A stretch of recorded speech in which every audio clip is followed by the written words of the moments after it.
മുഖ്യമന്ത്രിയുടെ ഗൺമാൻമാർ മർദ്ദിച്ച സംഭവത്തിൽ യൂത്ത് കോൺഗ്രസ് പ്രവർത്തകർ കോടതിയിലേക്ക്. ആലപ്പുഴയിൽ നവകേരള യാത്രയ്ക്കിടയിൽ പ്രതിഷേധിച്ചവരെയാണ് മുഖ്യമന്ത്രിയുടെ ഗൺമാൻമാർ മർദ്ദിച്ചത്.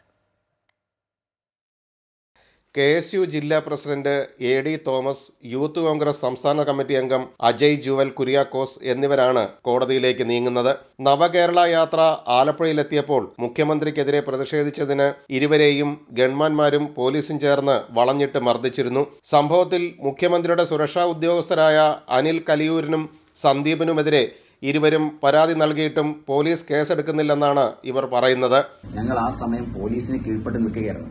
ആ സമയത്താണ് ഇവർ ഗൺമാന്റെ നേതൃത്വത്തിൽ വന്ന് ഞങ്ങളെ ആക്രമിക്കുന്നത്.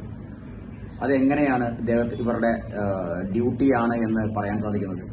ലോക്കൽ പോലീസ് അവരുടെ ഡ്യൂട്ടി ചെയ്ത് ഞങ്ങളെ പറഞ്ഞ് മനസ്സിലാക്കി ഞങ്ങളോട് പറഞ്ഞ് ഞങ്ങൾ റോഡിനോരം ചേർന്ന് റോഡിന്റെ സൈഡ് ചേർന്ന് നിൽക്കുകയായിരുന്നു. ആ സമയത്താണ് ഇവർ വന്ന് മർദ്ദിക്കുന്നത്. ഇതിനെതിരെ ശക്തമായ രീതിയിൽ നിയമ നടപടികളുമായി മുമ്പോട്ട് പോകാനാണ് ഞങ്ങളുടെ തീരുമാനം.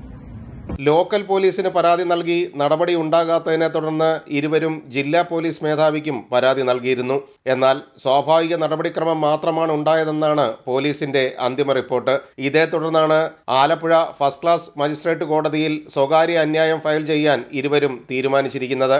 മന്ത്രിസഭാ അംഗങ്ങൾ സഞ്ചരിച്ച നവകേരള സദസ്സിന്റെ ബസ് ആലപ്പുഴ നഗരത്തിലൂടെ കടന്നുപോകുമ്പോഴാണ് ഇവർ ഇരുവരും ചേർന്ന് കരിങ്കൊടി കാട്ടിയത്. സ്ഥലത്തുണ്ടായിരുന്ന പോലീസുകാർ ഇരുവരെയും പിടിച്ചു മാറ്റിയ ശേഷമാണ് മുഖ്യമന്ത്രിയുടെ സുരക്ഷാ ഉദ്യോഗസ്ഥരെത്തി ഇരുവരെയും ക്രൂരമായി മർദ്ദിച്ചത്. അമൃത ന്യൂസ്, ആലപ്പുഴ.